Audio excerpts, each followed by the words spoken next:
Welcome back to Backyard Politics. I'm Nikki. And I'm Maddie. There was a man shot the other day. His name is Dijon Kizzee. You want to give him a little bit of background? Yeah, so this guy was riding his bike, and the cops pulled him over for essentially reasons unknown. It was some type of violation that he committed, and when they tried to pull him over, he ran. Which honestly, I would have ran too. All things considered, I mean, being a man of color in Southern California, I mean, the racism there is as high as the temperature. It's terrible. So I would have ran too. So anyway, they chased him and they caught up to him. And according to them, the police, that is, he threw a punch, and then supposedly a pistol or a weapon fell out of the bag of clothes he was holding, and, well, take it from there. What happened next? So the Independent reports the man fled from the deputies, leaving his bicycle and running away from their vehicle, according to Mr. Dean, who said it was not known what codes the man had allegedly violated. The deputies pursued the man, eventually catching up and engaging him when a physical confrontation broke out, according to Mr. Dean. The deputies were not wearing body cameras. Our suspect was holding some items of clothing in his hands, punched one of the officers in the face, and then dropped the items in his hands, the lieutenant said. The deputies noticed that inside the clothing items that he dropped was a black semi-automatic handgun, at which time a deputy-involved shooting occurred. So he dropped the fucking gun that he supposedly was carrying. That's when you shoot a guy, by the way. Then they shot him. Isn't exactly. that right? That's when you shoot a guy. That's when you shoot somebody, when they're no longer armed. And not to mention, there probably, honestly, wasn't a weapon. I don't know, because they say that every time. Every time that the police shoot somebody, it's, oh, he had a weapon. They could fucking say that about anything. Be like, oh yeah, he had a weapon. Well, what did he have? Well, he was carrying Chinese food home, and there was a really sharp looking fork, so we shot him. Or they just say it's a gun and provide no evidence. Or they just say that. They're like, oh well, our footage showed, from our point of view, our vantage point, it looked like it could have been a gun, and it was a fucking like cell phone or something. Like, this happens all the time. And all the cop has to say is he was in fear for his life. Right. Which, back to what you just said, if the weapon is dropped that is supposedly causing you harm and fear for your life, but if that weapon is dropped, that's not when you pull the trigger. How many times did they say? I don't know if we're there yet. Oh, we're not there yet. Sorry, I'm skipping ahead. That's okay. Brings us to reportedly 27 shots. And then it says the body was left in the street for hours. So there's a lot wrong with that. Sorry to interrupt. No, but it's okay. Back to the previous thing that you showed, that the body cams were off. How fucking convenient. I don't think they were off. I think they didn't have any. Oh, they didn't have them. Even better. Even better. They were not Good wearing body cameras. And from what I read, they refused to wear them. The specific department refused to wear them. Which is insanity. Absolute insanity. So 27 shots. That, for an unarmed person to get shot at 27 times is fucking insane. For an armed person to get shot at that many times is still insane.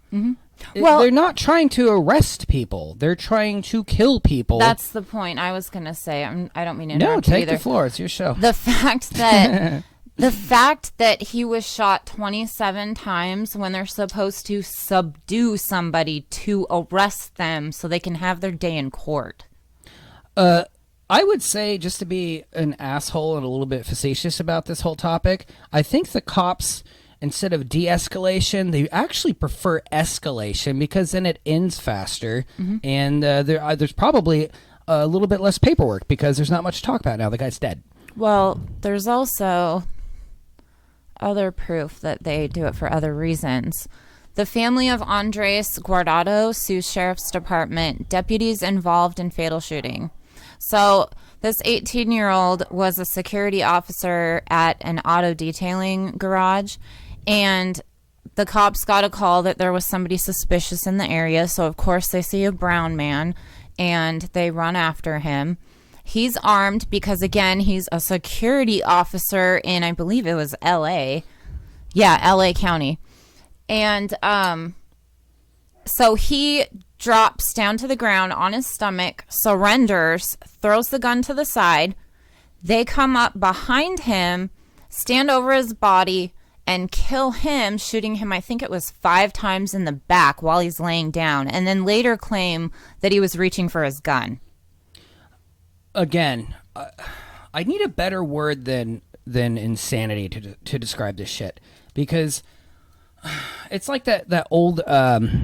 I'm gonna get kind of nerdy on you for a second because I love the movie Tombstone, but it's like that old cowboy saying of like, only cowards shoot people in the back, and now we're talking about police doing that. So who's the coward now? If somebody's on the ground, they have tossed their weapon, and you're shooting at them while they're on the ground. Again, what are you trying to do? You're not trying to de-escalate the situation. You're trying to kill a person of color. And unfortunately, they were very successful at it, just as they are pretty much every fucking day these days. And the reason that they do it is because they are a part of the executioner gang. Which, if you don't know about it, let's see, I think it's on this page. Well, so the family of Andres Guardado is suing the sheriff's department because they say that the reason he was executed is because of ties to the gang, the Executioners. And a quote of it says, "There are parties after shootings. They call them 998 parties. Some people say it's to celebrate the deputy is alive. Others say it's to celebrate that they're going to be inking somebody." And when we get to the inking part, do you have anything to say while I bring this up? I have a lot to say. I think I've said fuck more times than normal because I'm upset about this. Rightfully so. If you're not upset about this, there is something wrong with you. Mm-hmm. Like, we're 2 white people in Oregon. Like, right? We shouldn't be upset about anything. We're just living our lives, and I've never been pulled over for no reason. She's never been pulled over for no reason. The alt-right's downtown, but other than that... Oh, well, we have that. Okay, if we're going to get nitpicky... Well... Yeah, fuck the alt-right. They're here, too. But either way, like, it's just insane that you essentially... And she's going to touch more on this here in a sec, but that you have the behavior of what... most folks would call like gang activity, where you initiate somebody into the gang by way of them either killing somebody else or just beating the shit out of them. Mm-hmm. And you have this behavior within the police force. So go ahead. So a clip from an article, and I'll link to it in the description box below, says more than a dozen deputies have matching tattoos and belong to a violent clique called the Executioners at the station, according to Deputy Art Gonzalez, who filed a whistleblower complaint regarding the Executioners in June. "I now call them a gang because that's what gangs do. They beat up on other people," Gonzalez said. His sworn testimony, obtained by Spectrum News 1, is for a separate excessive force case filed against Los Angeles County. The deputies in the lawsuit are accused of chasing ink, slang for trying to impress the Executioners to join their group. There are parties after the shootings, which is what the quote was that we were talking about. So essentially, you get these cops together, and within the police force, there's this separate entity, if you will, of a club. It's kind of like a tennis club, except for instead of whacking balls, you're whacking people of color. And to get into the club, that's what you have to do. Literally execute people in the streets. Literally. It's just fucking insanity. And then the whole tattoo thing, it's this tattoo of the Grim Reaper, like they made their own symbol or whatever on their ankle. And as soon as they do their job and get their points and kill a person of color, they're allowed into this club. So more on this. more on the 998 code. It says there is a bond not just of being a fellow deputy, but being a Viking that gives you the comfort. And being a Viking is kind of the same thing as being an executioner. There's multiple names for being a part of the club of executioners. Kind of like biker gangs. Essentially, yeah, in a way, yeah. Mm-hmm. So it says there is a bond not just of being a fellow deputy, but being a Viking that gives you the comfort that no one is going to write the report that will hang you out to dry. One Viking tattoo displayed in court bore the number 998, the code for officer-involved shooting. It's like quid pro quo, but without sex, essentially. It's, I'm going to do this for you as long as you don't talk about it later, and it's going to be like a favor that we owe each other, and it's going to keep going back and forth so that we can hide the bullshit that we're doing, which is against the law and against our sworn duty to begin with. Mm-hmm. Another quote, this is from the LA Times. It says, although their total numbers are not known, the tattooed officers are found throughout department ranks. Many have risen to positions of leadership. Group members are said to be predominantly white and male, though Latino members are reportedly common. There are few black or female initiates, group members say. It's no more than some of the fraternities at different schools. Kind of classic, right? Mm-hmm. A little bit. So essentially, within that club, which I'm going to quit calling it that. It's a fucking gang. Within that gang of police officers, just to, I don't know, try to make an attempt for diversity, they let like one or two chicks in and a couple of people that aren't white. Well, it's just like when Trump says, I have a black friend, and it's Ben Carson. There's nothing different than that. I explained this. He used to have two black friends, but Herman Cain died, but I explained this in previous videos. It's like, just because Kamala Harris is like partially black does not mean that she is good for the black community, right? Oh, 100%. Just because there is a black chief of the Portland police doesn't mean that he's not corrupt as fuck too. We've seen he is. It goes along with that whole garbage saying of like, oh, I don't see color. Yeah. It goes along, it like plays into that whole platform of just fucking bullshit to begin with. Well, we saw... I don't see color, so because I have a black friend that I don't know is black, even though I just said he was black, I'm one of the good guys. We saw a Hispanic lady down at the Capitol at one of the first Black Lives Matter protests that we went to, and she was screaming at me, and then I started to say something to her, and she said, I'm not going to listen to you because you're white. And I said, I birthed a Mexican child. Like, one of my kids is half Mexican. Yeah. So, and then what happened to that bitch after that? She left. She walked away and she left. And I never saw her after that. Yeah, somehow God, the Holy Ghost, or like something from up above turned her mute button on, and she shut the fuck up and walked away. She had no more arguments. So anyway, on to the rest of this article. It says, it was 1990 police misconduct litigation that first hurled, you heard me right, 1990, that first hurled the deputy clubs and the Vikings into the public eye. The lawsuit, which asked the federal court to take over the Linwood station, produced numerous accounts of Animal House-style thuggery. They're essentially hanging out, drinking beers, and talking about who they're going to kill next to invite into their club. Sorry, gang. I said I was going to quit calling it a gang. It is an outright fucking gang. And yet they have enough gall, I guess, or nerve to call the street gangs. Like, they're not the same fucking thing. Who's the thugs now? Exactly. Good Seriously, point. Who's Thank the thugs you. now? So another little clip says, U.S. District Judge Terry Hatter concluded that many deputies engaged in racially motivated hostility against blacks and Latinos.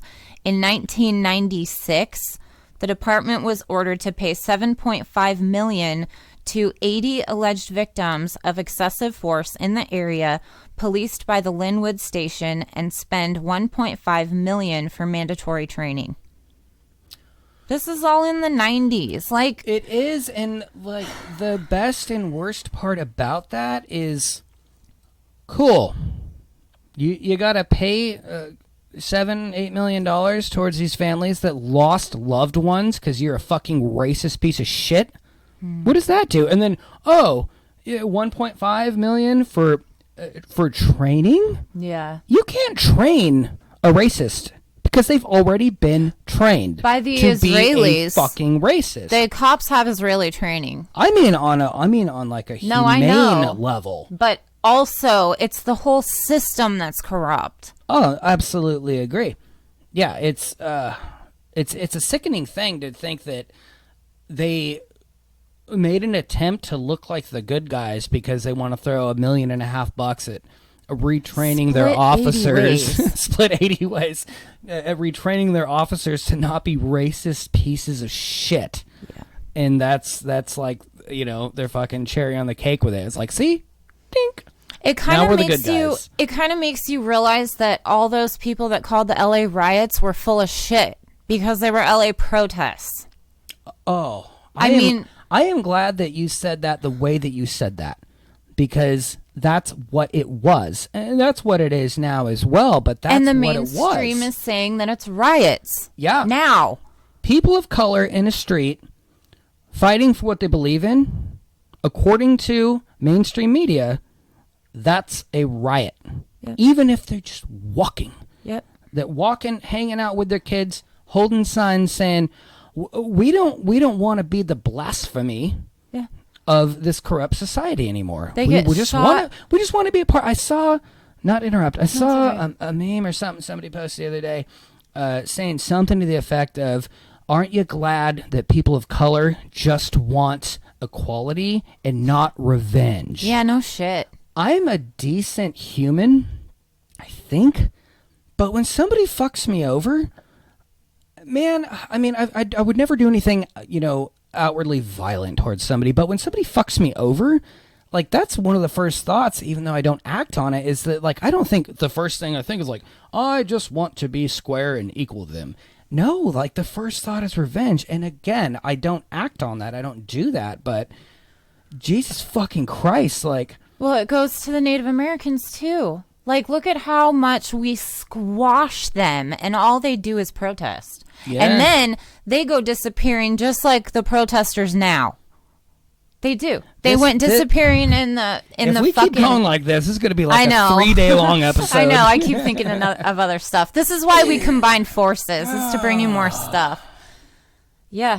There's one last quote from the LA Times I would like to say. This guy is a cop and, well, was at the time the article was written. It's in this article. It's on my Twitter. And he said, if we had a tattoo with a donut dipped into a cup of coffee, they'd criticize us for that. If they want to see my leg where his racist tattoo is, they're going to have to get a warrant. That says everything you need to know about their mentality. That, as simple and elementary as that was, that actually kind of boils it down pretty good. Mm-hmm. It's a flex. That's all it is. It's a flex. Yeah. Because they wear the badge, they have the gun, they have the power. Mm-hmm. And they're going to squash anybody that gets in their way, even if they're riding a fucking bike. And that's a huge part of the problem, is these men and women get into this job of being a cop, and it is for power. And I know a lot of you folks, and me and you as well, have family that are police officers, but most of those people we know that are cops are assholes. Yep. And they're bullies. Yep. And I'm gonna quote Jimmy Dore right now. They're either bullies or people that have been bullied, yep. Which loops back around to just how bullies are made. They're narcissists. They're narcissists with extremely low self-esteem. Mm-hmm. And usually low IQ as well. Low IQ or high IQ. There's smart people that behave stupidly. There's actually a report. That's why I said that. There's a report that shows they recruit low IQ people. I've read that report. I know what you're talking about. I'm just saying that smart people can behave in a stupid manner. Oh, absolutely. They can. So not all cops are stupid. I mean, they might all be bastards, but they're not all stupid. And even the ones that aren't stupid are still behaving in a stupid manner. It's because arrogant. They're lacking something. Yeah. They have a void within themselves And the only way to fill that void is to cause harm and to be a goddamn bully and try to take over the fucking streets like goddamn, gunslinger back in the day. Stormtroopers. Thank you for the Star Wars reference. well, Are you talking about World War II? Both. One and the same. That's what's going on right now. It's a fucking civil war out there. One and the same. So this brings me to, we're going to link the 90s stuff up to the executioners, and this kind of does that. You're pulling right like now. a hysteria thing almost right now. Sure. Okay. Can you actually move your mic to the speaker for them?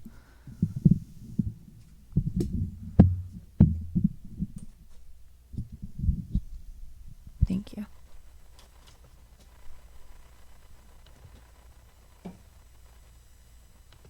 More on an Eyewitness News investigation, the alleged sheriff's deputy gang that has branded its members the executioners. Today, city leaders in Compton say they're fed up. They're calling for a federal investigation. And as Carlos Granda reports, the mayor of Compton herself is speaking out about her own harrowing experience. They terrorize the community and then they cover their tracks. It is unacceptable. Is the Compton Sheriff Station being run by the Executioners, a gang of rogue deputies with matching tattoos? Sheriff Alex Villanueva denied it last week, but today Compton's own mayor, Asia Brown, shared her own experience being pulled over by Compton deputies in June of last year. And I rolled the window down and asked why was I being pulled over. Within seconds, almost 7 to 9 sheriff's deputy vehicles descended upon the scene. They ordered me out of my vehicle, and they asked me to put my hands on top of the police vehicle so they can search me as if I were a criminal. Mind you, I was accompanied by my husband and my infant daughter in the back seat. I do not look like someone that is trafficking drugs. I was in my family vehicle. Her baby crying, her husband and car search for drugs. Asia Brown says deputies let her go after they realized she is the mayor. But even after filing a complaint, Mayor Brown says she's received no satisfactory answers from the sheriff's department. It's unacceptable. We will send a clear message to the LA County Sheriff's Department that you clean your house. What if she wasn't the fucking mayor? Well, the ironic thing that I first thought of when I saw this video, we have a representative in Oregon named Representative Bynum. She had the cops called on her, and I believe it was her daughter and her mother when they were out campaigning. I remember because that. she's black. Yeah, that was... Oh shit, I wanted to say earlier this year, but... I think it was 2 years ago, but things are time all... anymore. Yeah, time is really fucked up for us all right now. I know I already said it, but imagine if that mayor... Two things. Imagine if, one, she was white. This whole situation wouldn't have happened, right? But imagine if she was not the mayor. Mm-hmm. They would have, and I'm just assuming, they would have... Oh no, she had a weapon, like her purse or something. Right, or like, drugs. They said they were searching for drugs. It's everything they can think of, even if it seems like a terrible, spy movie assumption of oh, she was wearing earrings, they might have been bombs. And I know, I'm being ridiculous right now, but I'm serious. What if she wasn't the mayor? Mm-hmm. She would have gone to prison because a lot of things, one being her child. Well, that's how they fund...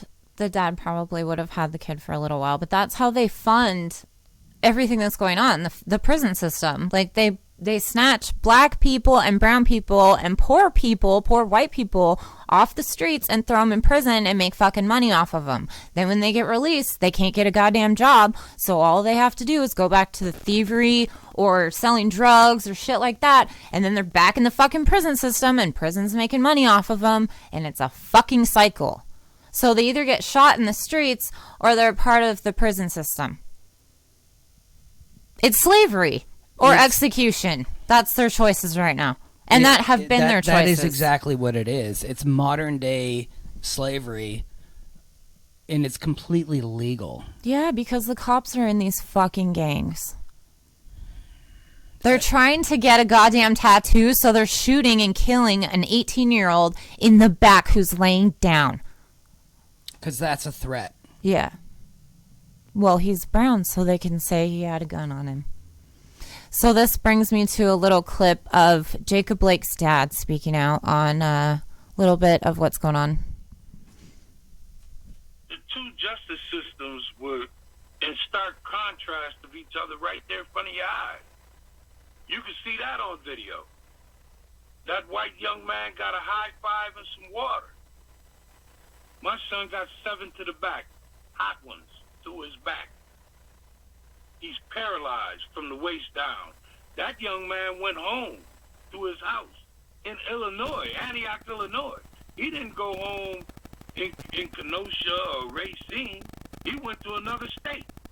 My son went to a state of being paralyzed. It's a stark understanding of the two judicial systems set up in America. There's a white system and a black system. I got my turning signal on, trying to merge into the left system, trying to get over there with you white people. Jacob Blake Sr. And I know it might sound harsh, but that's it's not set up for us. It's true. It's not set up. Well, it is set up for them to be in the prison system or to get executed. That's how it's set up. It's Somebody, I can't remember. Somebody said it recently that the system isn't broken. It's working exactly the way it's supposed to. And that's a sickening realization because it's true. Like, I would like to think from a moral standpoint that, yeah, the system's broken. We gotta fix it. No. The system's working the way it was designed to work. It's rigged. And that was Jimmy Dore. I keep quoting him. Yeah, that's all right. He looks good gray, by the way. Yeah, I like Anyway. the gray. Anyway. Shout out to Jimmy's gray hair. all right. We've been waiting to say I that. can't wait till mine goes gray. Anyway. But it is an unfortunately amazing thing in a terrible way, of course, that the system is designed, just like this guy just said, it's designed so that poor folk and people of color are constantly trying to, as he said, merge into the lane of just being regular people, regular citizens. White people don't have to merge. No. Okay? White folk don't have to merge. Now, I'm not saying that there hasn't been white people that have, not had a rough go. Okay, that happens Right. to all of us. There's wealth inequality, but that is a separate Correct. issue and equally important issue, and Equally it goes with this, but that's not what you're talking That's not the point I was trying to make. It's, I'm sure you've seen all these memes and heard it a million times, but it's always been true that that whole thing of white folk, especially privileged white folk, saying like, we all start from the same starting line and it's the same finish line, so Pull up your bootstraps. why can't you can't pull up your fucking bootstraps, you don't have any boots. Mm-hmm. It's Yeah. you talk more. So, Jacob Blake is still handcuffed to his hospital bed, and they will not say why he is or what charges he's been charged with. What a fucking threat. A guy paralyzed from here down that's just been shot 7 times in the back. Man, that's a threat. He's a flight risk, Shit. if you ask me. For what, though? What's he gonna fucking do? Well, even if he left, what was his initial charge?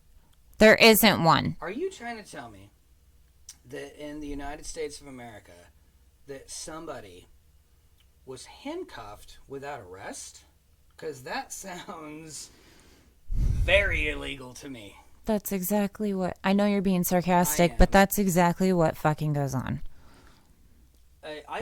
Honestly, I'd like to... That last picture she showed, I would like to give credit to Jacob's dad. Because and again, I'm not a violent person, but I don't know how he talks so smooth and Rationally. so rationally. Yeah. I don't know that I could do that. Yeah. I think that if that were to happen to one of my kids, I mean, I think I would be so loud and upset that I'd be incoherent. I really do. And I'm not trying to get all sweet on you or anything or like sound sentimental, but like props to that guy Yeah, big time. because he's making a point. So, This is in Oregon, off-duty Portland Police Bureau.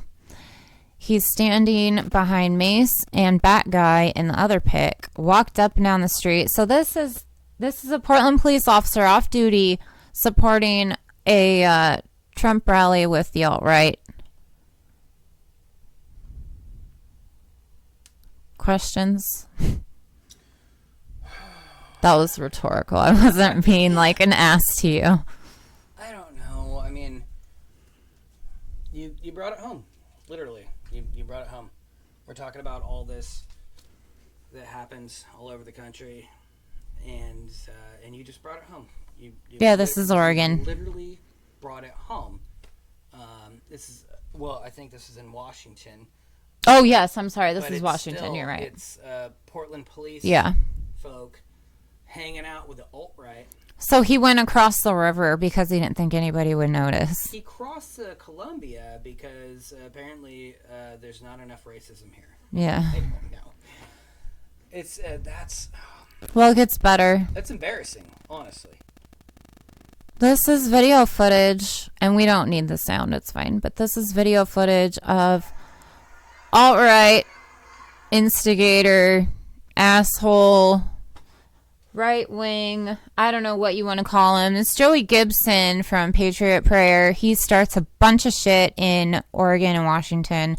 And he is being, can you scoot to the side for a second? Literally, he's being protected by the Portland police.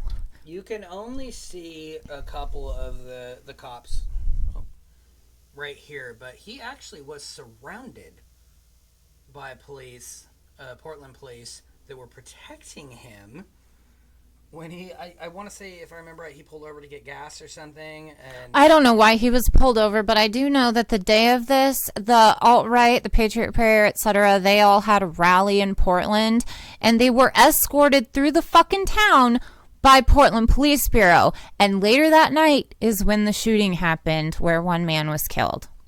This loops back to what we were talking about initially with the Vikings and what are they called? The executioners in Southern California, the cops that were being gang folks. This is what we're talking about. You've got somebody who's a well-known racist who, just to talk about Joey Gibson for a second, this is what Joey Gibson does. He has the Patriot Prayer. Oh, doesn't that sound nice? Patriot, go America. Prayer, go God. Yeah, fuck. And so Joey Gibson shows up at all of these rallies, and some of them he makes for himself. He invites a bunch of ultra right-wing, alt-right crazy folk That are all armed. to come to it. You go, hey, come on, guys, come to the barbecue.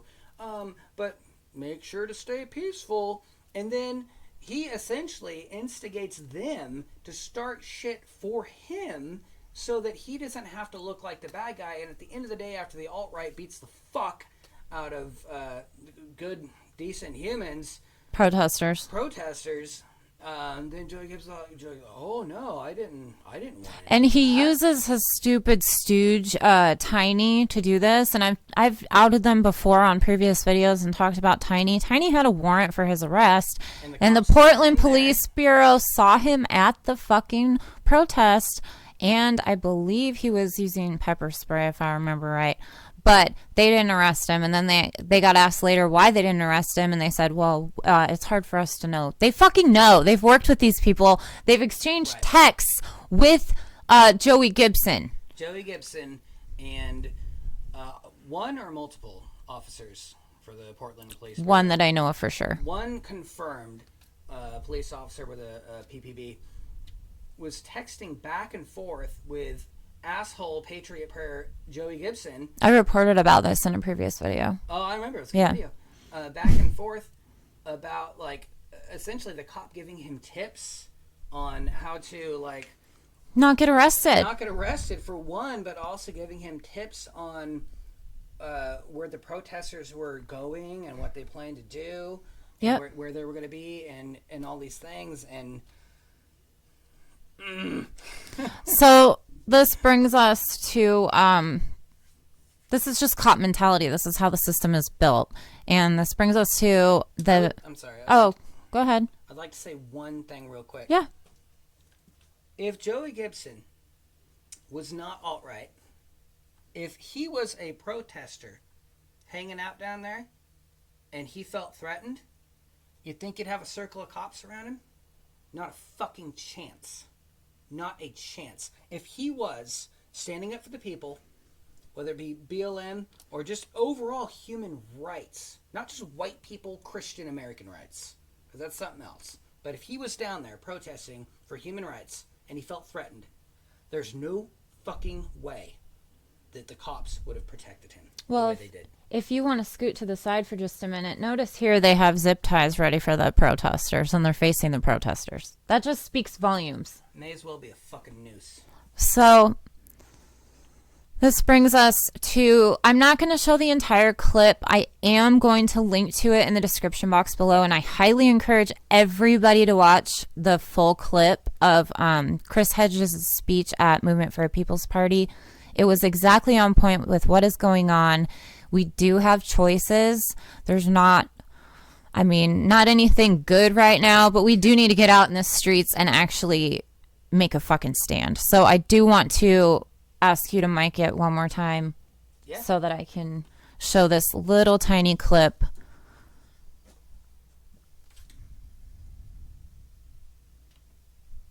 In the end, I do not fight fascists because I will win. I fight fascists because they are fascists. I just think that's really powerful to leave off on. Like, there's no chance that we're going to win. You get a Biden or a Trump this time, that's just what's going to fucking happen. That's not a win in anybody's book. But that doesn't mean that we give up the fucking fight. Because I don't know about anybody else. I'm writing in Jesse Ventura. And I encourage everybody to either write in or vote a third party and actually make a fucking statement. Not to mention, I'm not saying that our elections aren't rigged. I know they fucking are. Trust me, I know they are. That, along with all of the other things, like being out in the streets, starting in your community, trying to get anything fucking passed as far as, legislation goes. From the ground up. Right, exactly. Electing socialists at a ground level. So...